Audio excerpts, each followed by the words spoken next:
Personally, as an entrepreneur, it has allowed me to at least 3x the amount of work I can do or amount of clients I can work with. I believe I'm a good writer, and I believe that AI has made me a superior writer. So I call it human enhanced. A lot of people tend to use ChatGPT's content as is. So one of the most frustrating things for me is we can very easily tell what is AI content and what isn't. Sometimes it sounds very confident, but it doesn't make sense. So use that critical human mind to look through the options. Pick one that you think works best for you and test it. I like to say, think of AI as an intern. If you tell your intern, write in a tone of voice that's confident, friendly, witty, and warm at the same time, the intern's gonna go, I will try it. But if you give the intern 3 examples, the intern will know how to write in a way that's a lot more similar to what you're looking for. I've realized that AI can get you 50% of the way, but it's missing a lot of things.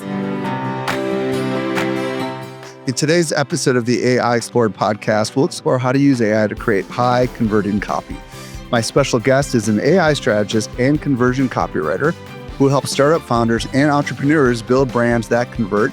She's host of the AI Marketers Playbook podcast. Audrey, Chia, welcome to the show. How are you doing today? Good. Thank you for having me, Michael. Excited to be here. I'm excited that you're here. I'd love to hear, by the way, today, as we stated at the top, we're going to get into copywriting. But before we get into that, how in the world did you get into AI? I would love to hear your story.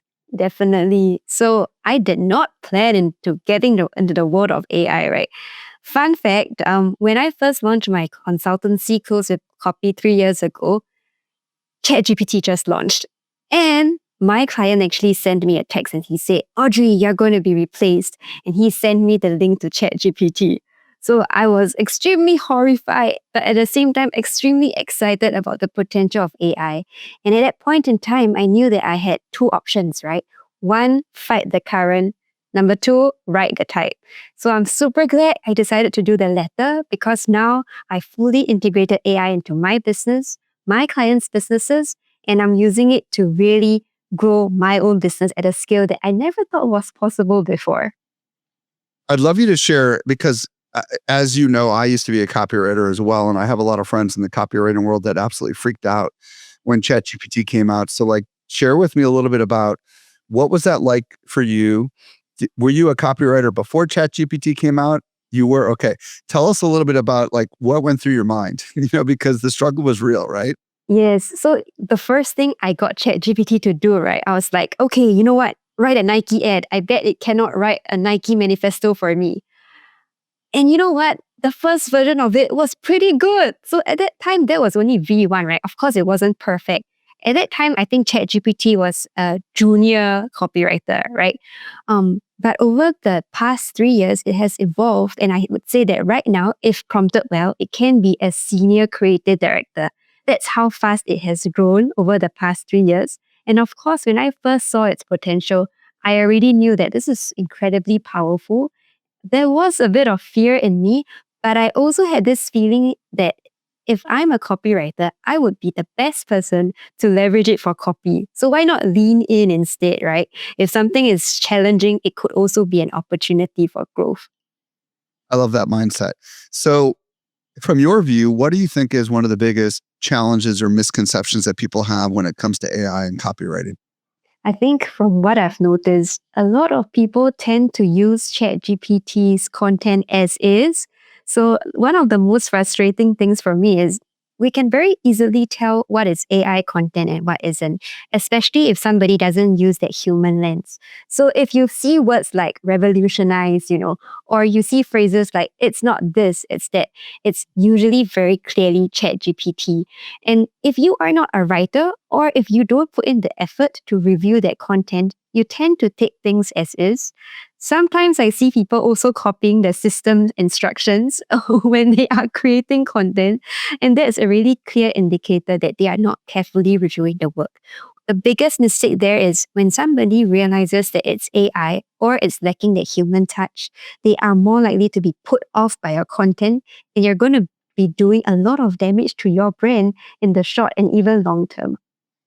Yeah, I like that a lot. I recently saw, I don't know if it was real, but there was something going around on social media that showed a newspaper.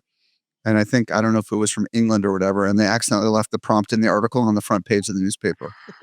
I wonder if the editor is still going to be there the next day. No, it's pretty crazy, but it is true that I agree with you that because for especially people that are not writers, professional writers, it is such an upgrade over the kinds of writing that your average marketer or entrepreneur is capable of creating.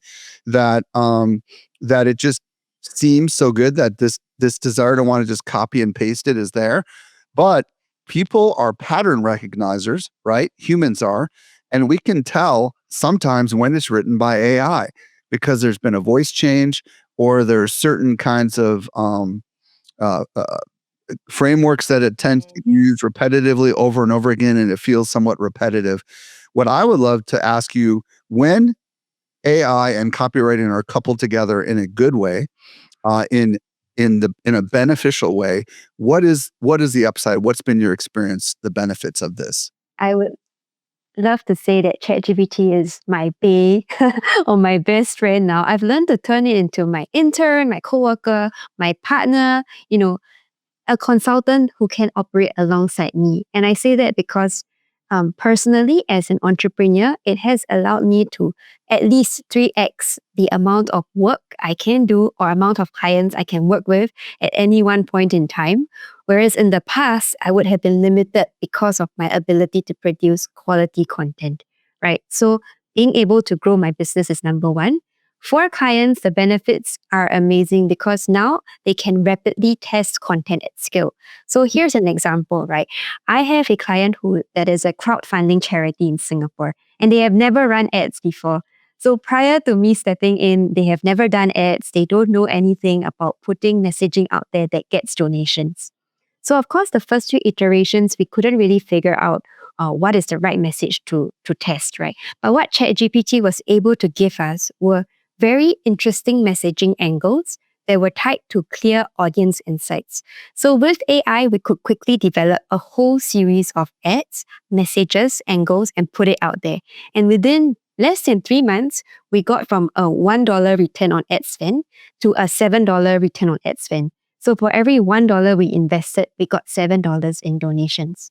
This process might have taken a lot longer without AI. This process might have been a lot more rigorous and intensive without AI, but with the help of it, we could very quickly drive results. So I think the time that it takes to really get to your end results is a lot shorter now with AI compared to before.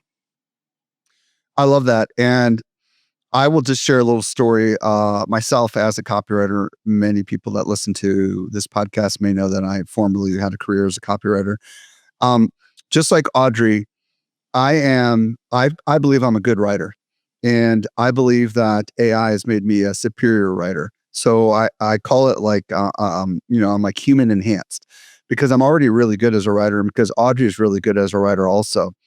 I believe that one of the big upsides is this can make us exceptionally better as writers. So for those that are listening that already have the gift of copywriting or writing in general, this can make you a much better writer.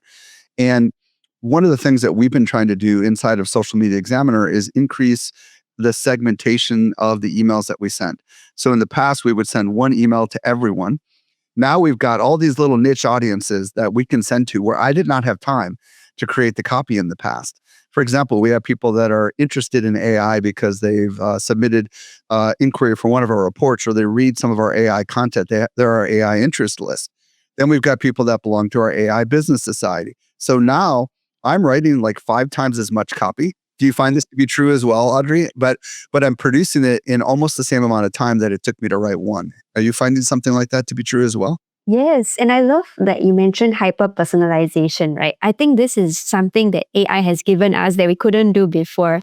So, being able to even tailor your newsletters to your audience, being able to tailor ads to your audience, even WhatsApp reminders, right? Now you know who has booked X number of calls and you know how to nurture them. I think these are insights that AI can give us, as well as we can use AI to then create content that's tailored and specific to each audience to increase the effectiveness of any message. Love it. Okay. Well, you've got a process for leveraging AI to create high converting copies. So where do we want to start? Yeah, Where do we begin if we want to do this? Anyone who's listening. that's a great question, right? And I think maybe I can give an example so there's a context to have this conversation around.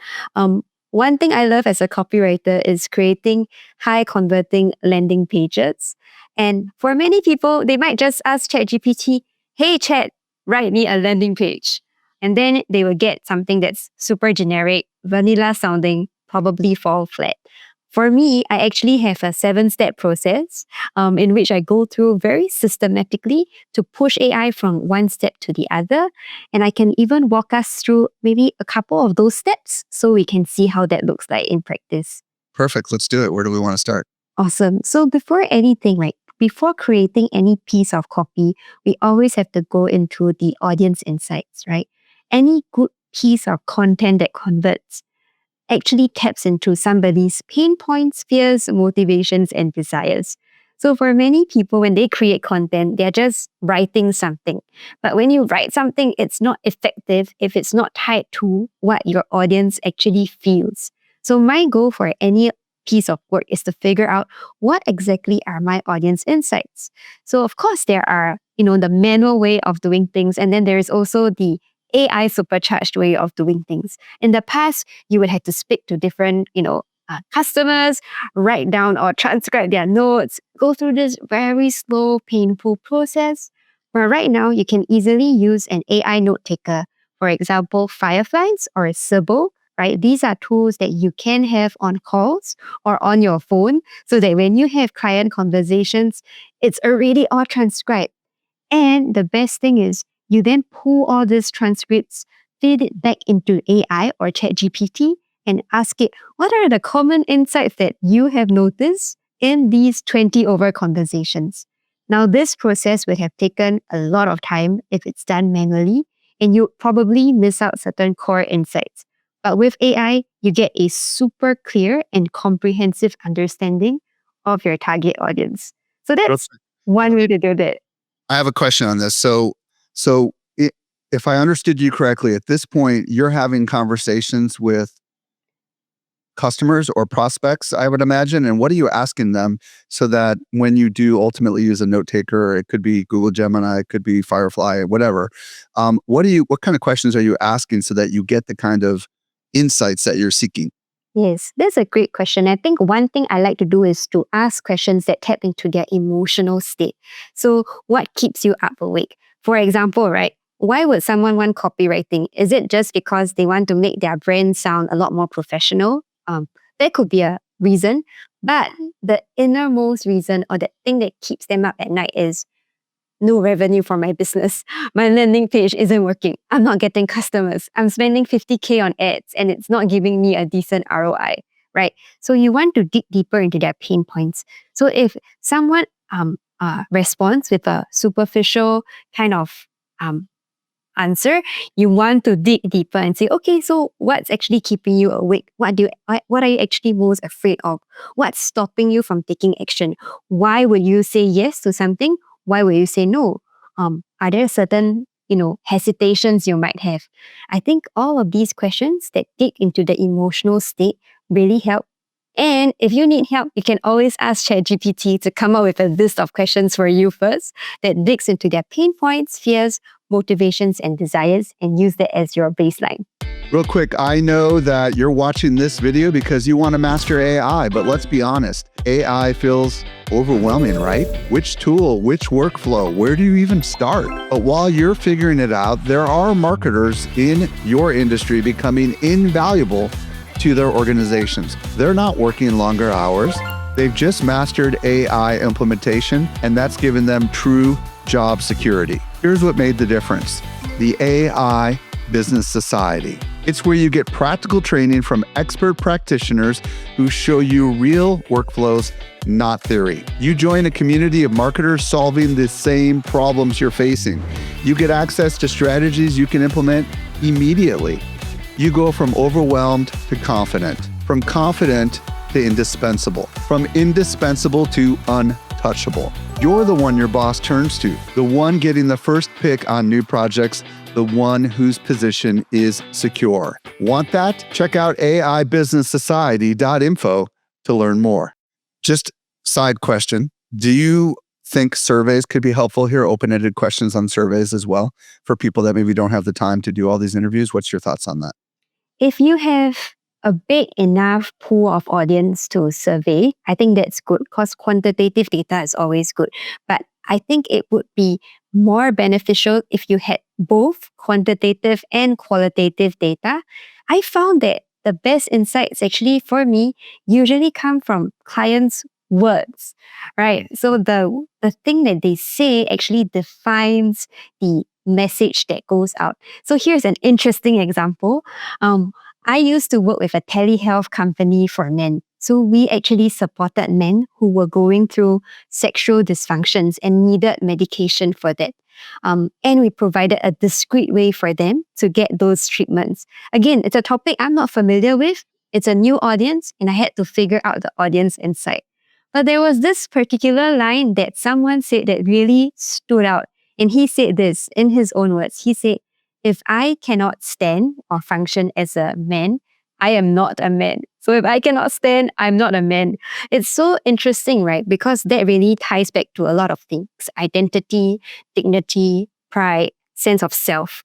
So it's so much more than just the physical act, but it goes internal. So my goal for client interviews is to figure out what are these core audience insights that we can pull so that we can distill it into messages that work. Awesome. So what do we do next once we've got all these interviews? What you hinted that you're asking AI to analyze this. Tell us a little bit more about what we're asking AI to do with all this data. Yeah, so now you have all this data, right? It's usually the copywriter's job to read everything and then to distill the insights. But it can be a very rigorous process, and not everyone might have that time or expertise to do so. So instead, you tell AI, hey, you are an expert, content strategist and copywriter. I want you to pull out key insights for my business, and you explain what your business is about. So giving AI the context so that it knows what insights to pull is very important. Otherwise, it doesn't know what you're looking for. So the more specific you are with your results, the prompt itself, the better the results. So in this case, we will wrap up the audience insights section by really asking AI what are the common insights and golden threads that they can, see through the different data points and interviews that we have. Only then we move on to stage 2, which I would say is the competitive research phase. So once you figure out what your audience actually are like or are looking for, now we need to figure out who else is in the market who is pitching something similar to them, right? So we need to figure out who are your competitors, what are they saying, what are the key benefits they are claiming, and how do you stand out?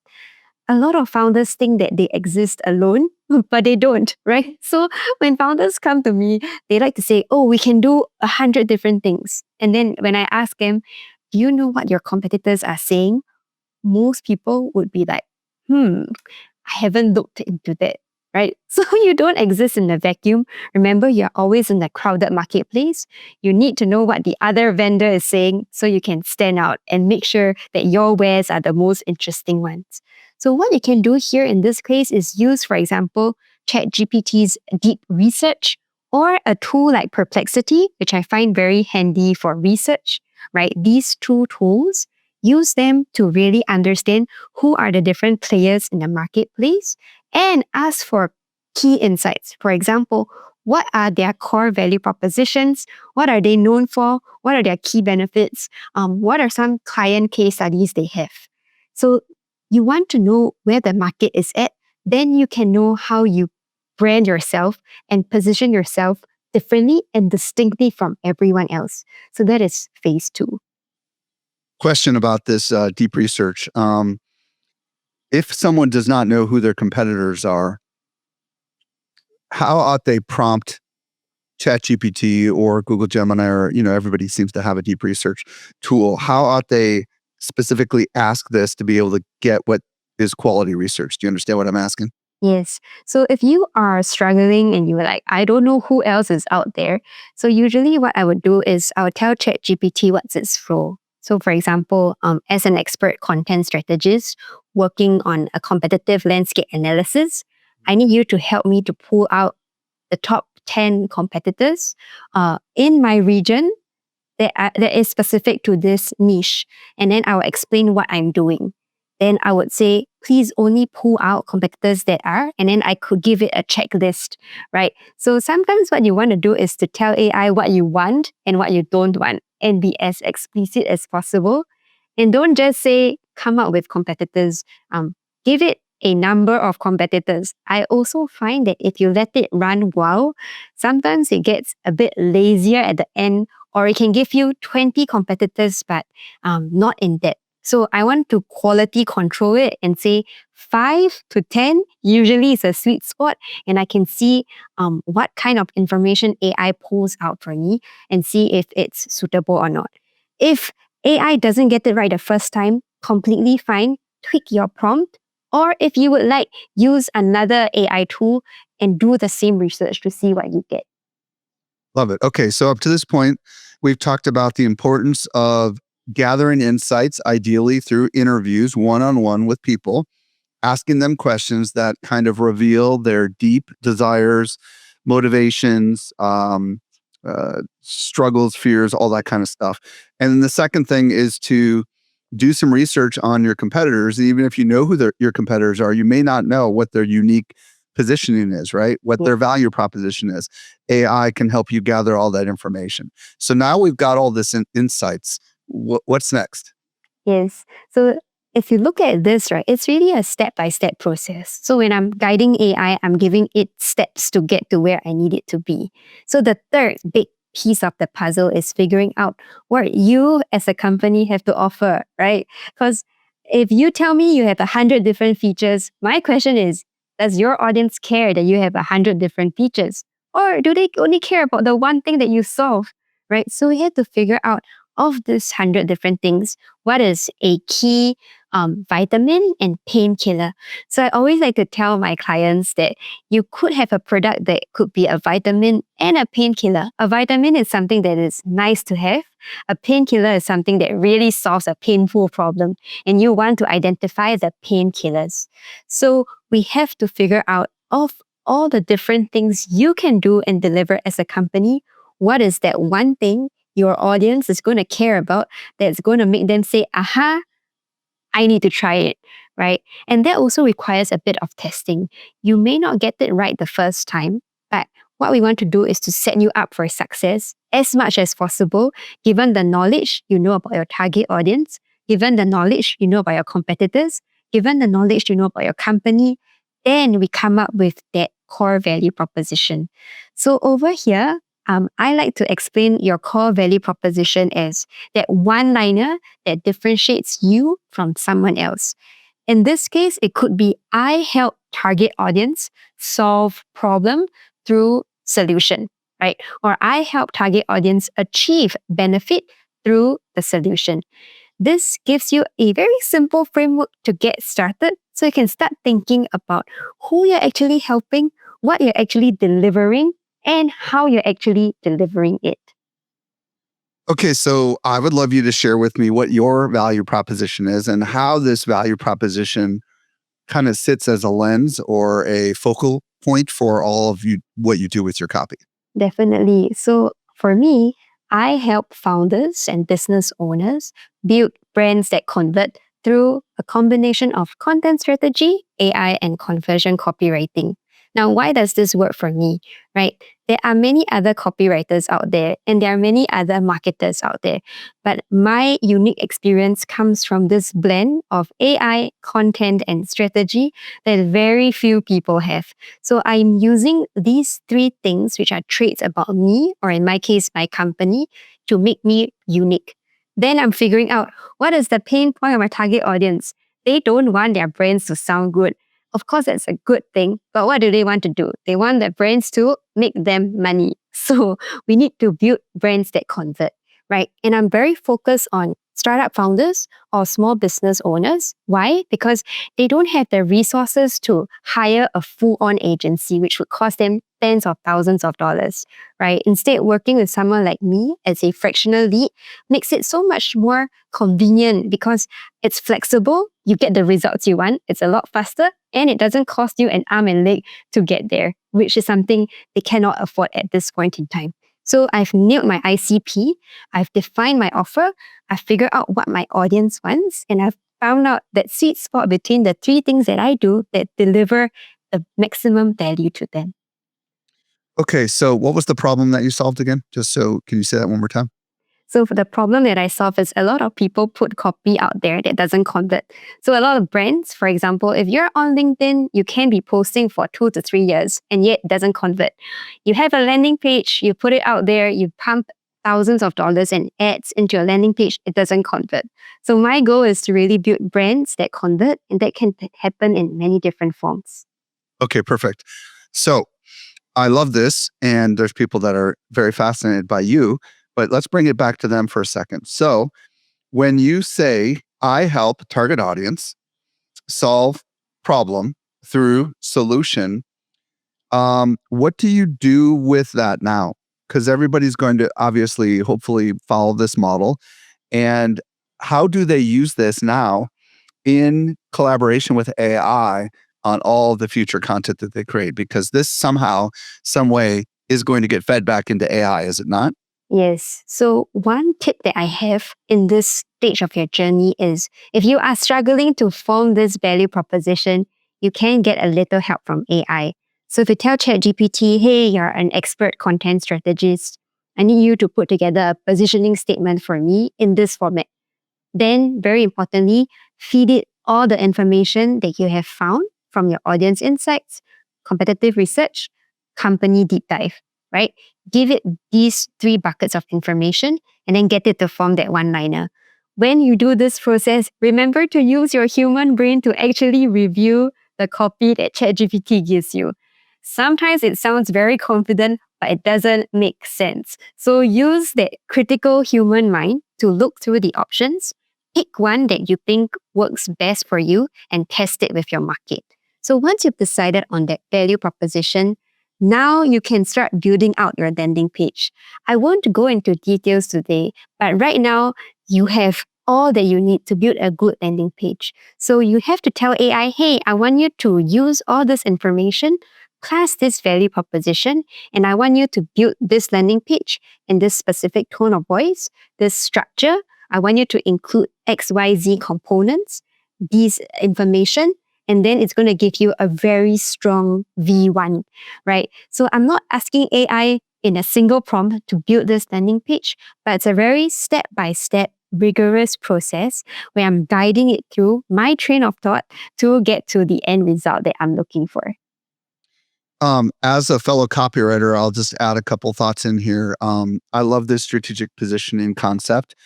I find that even when I'm out in public, like if I'm at a meetup or something and there's a big circle of people, the people that say I help blank, with blank, it's just like so much easier to understand what they do.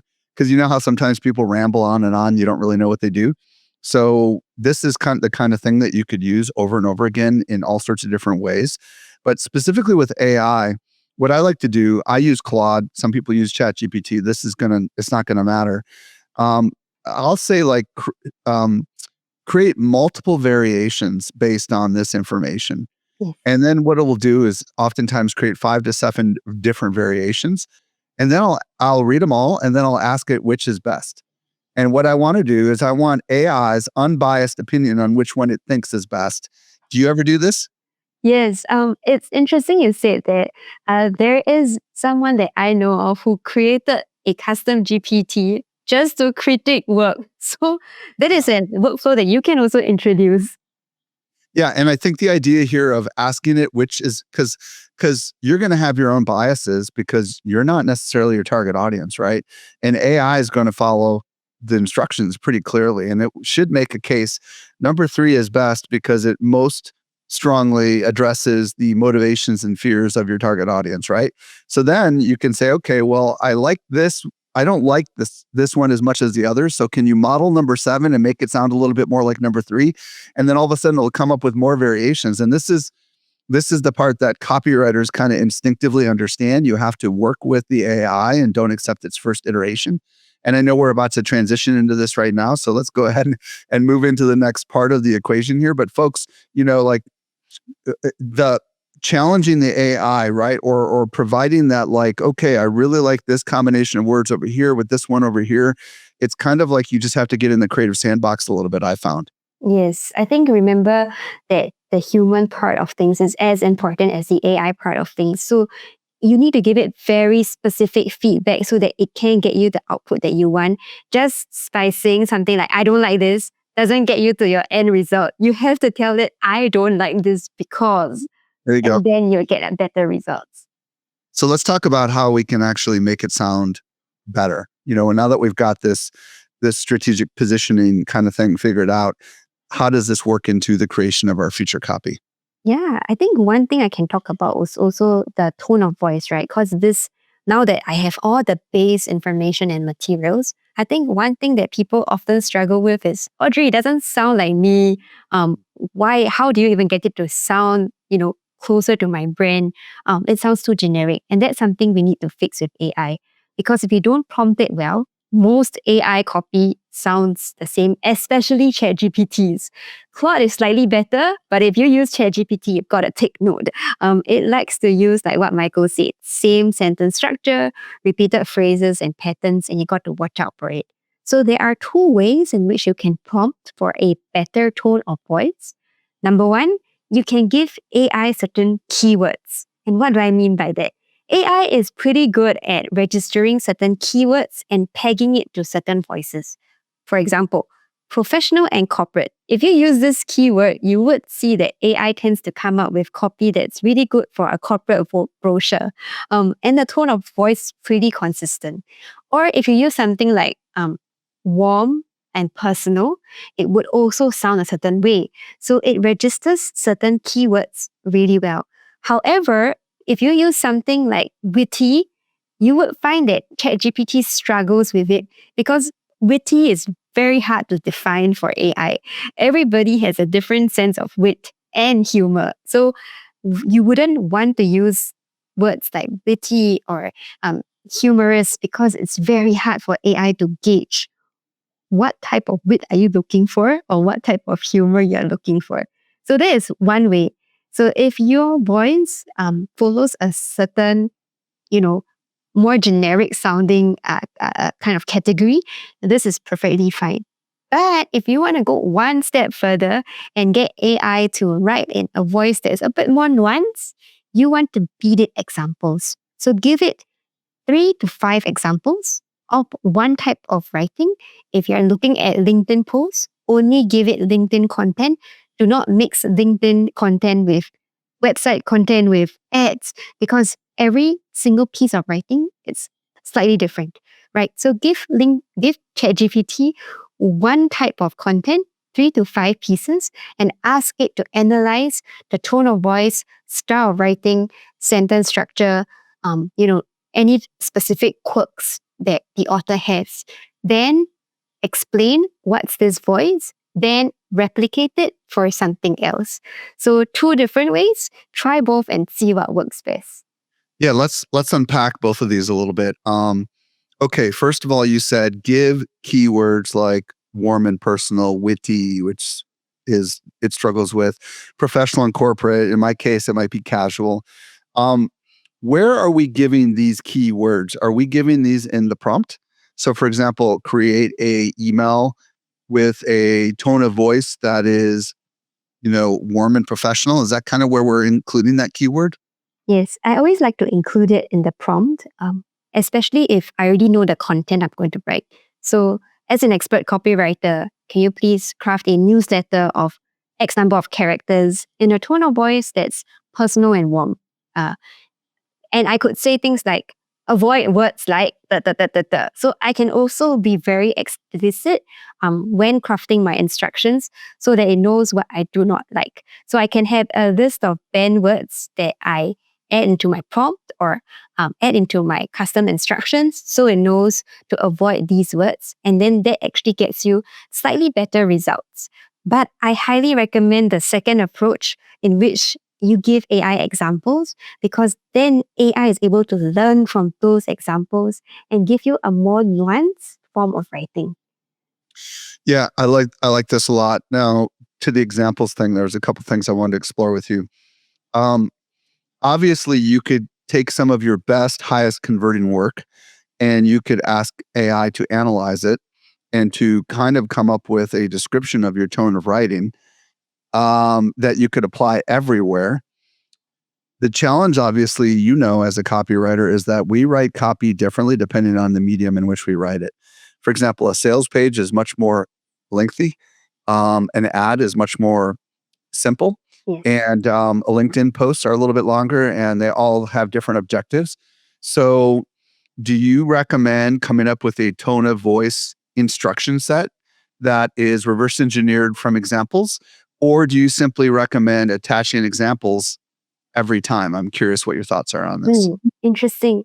I think that AI finds it very hard to understand tone of voice when it's just a description. So if you were to ask AI to describe your tone of voice, it will describe my voice as confident, energetic, friendly.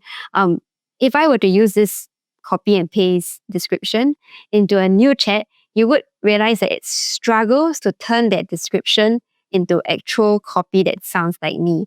Whereas if I gave it an example of my newsletters, now it has a structure and a system to follow.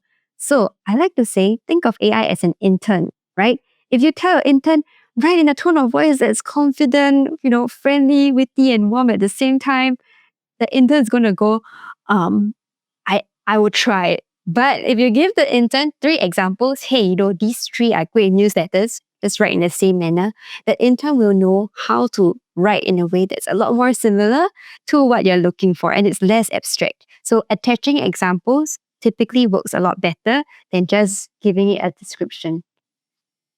Okay, so there's some people here that are saying, Mike, Audrey, that's a lot of work. And it is, but what's your thoughts about using projects inside of ChatGPT or Claude to kind of have it there so you don't have to do it every single time versus custom GPTs, just because obviously you can upload this data and have it there? Like, what's your thoughts on that? So I like to tell my clients, right, what is your objective? Like, don't use AI for the sake of it. So if you are thinking, should I use custom GPTs or projects? I always ask, what is your objective, right? For every client, I usually start with a project, because think of it like a folder, right? It's my knowledge base. I can store a lot more information compared to a custom GPT, and I can always ask AI to pull certain information out. Whereas for a custom GPT, think of it as an intern highly skilled in one task. So if you want to build a GPT for LinkedIn post writing, for ad post writing, for newsletter writing, there would be 3 different GPTs, right? But the fun part is you can build your custom GPTs and give it specific knowledge. So for my LinkedIn GPT, it knows my LinkedIn post examples. My newsletter GPT knows my newsletter examples, for example, right? And then what I can do is to have a project folder with a lot more of my knowledge with regards to AI, copywriting, content strategy. Then the magic is I click into a project folder and then I call one of the GPTs in the folder. So now I get dual purpose, right? Because this GPT knows how I write for LinkedIn, but it also can tap onto knowledge in my folder. So it pulls new information and crafts content with it. Yeah, tell people how they can call a ChatGPT project into a project. I mean, custom GPT into a project. They might not know how to do that. So many people may not know this, because this is like a super secret but underrated hack that you should try. So if you go to your projects and you just start a new chat, if you use the add function, add meaning the one you use for emails, right? Yep. You just use the add function and you type in the name of your GPT, you should see it pop up. So you can actually call on any of the GPTs that you have built or any external GPTs that you're currently using, and you can call it in your project folder. And this is a very handy tool. What I love doing is stacking the different GPTs. So imagine, right? I have a project folder with a campaign brief. I can call my Facebook ad GPT to write a Facebook post. I can call my Google Ads GPT to write a Google post. And then I can call my LinkedIn ad GPT to write a LinkedIn ad. All in the same project folder, typing on the same sources and information. So just so we're clear, for people that do not have clients, what's the advantage to the project folder and the linking of the custom GPTs? Is it because you can have special knowledge that runs across all the projects? I mean, all the custom GPTs, and somehow it'll share the knowledge. Is that kind of what I'm hearing you say? Does that Yeah, make sense? I think for most people, if you don't work with clients, then you may or may not need projects in the first place. So if you don't work with clients, then you can even have one folder with many things. But I have seen my own clients, although they don't have external clients, they can have 10 different folders for different things. Like Because they clock. all get, yes, because there are so many use cases, right? Even in your Google Drive, you would have 10 different Google Drive folders. It's the same way with chat and how you organize your thoughts. Got it. Okay. So up to this point, we started with strategic positioning, right? Which was this insights and data. Then we've got this tone of voice, right? Which is how do you want the AI to sound? And what's next? Because I feel like there's something else we need to talk about here. Yeah, so I think the final step, whether it's for a landing page or any other content, is your structure and output.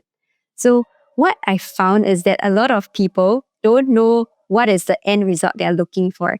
They don't know what a good landing page looks like. They don't know what a good ad looks like. So, when AI produces something, they take the information as is, which is the first problem that we mentioned. So, if you were to string everything together, in an ideal world, you would tell AI what is the structure of the output you're looking for. In the case of a landing page, there could be so many different landing pages. Like what Michael, you said, there are the sales landing pages, which are long form, copy heavy, no use of visuals. Then you also have the brand pages like Nike, they might have a lot of visuals, short punchy lines, not a lot of copy, more motivational quotes. And then you could have, the in between, the conversion copy says landing pages, right? So identify which type of output you're looking for. Then tell AI, hey, this is the structure of the output I want. Or tell AI, this is an example of an output that I want. But now, can you take all the knowledge from what we had done so far and then condense all that knowledge and recraft this landing page according to the output that I am looking for? So, the more specific you are, the better the results. So, don't let AI imagine what a landing page could look like. Tell it what you are looking for, and then it can get you to the end result so much quicker. For people that are not copywriters like you and me, they might not even know what a good example of a high performing landing page is. Can AI help them find examples? What's your thoughts on this? Because not everybody really knows by looking at a sales page whether this is high converting or not, right? Or whether this is moving people in the direction that is the desired outcome.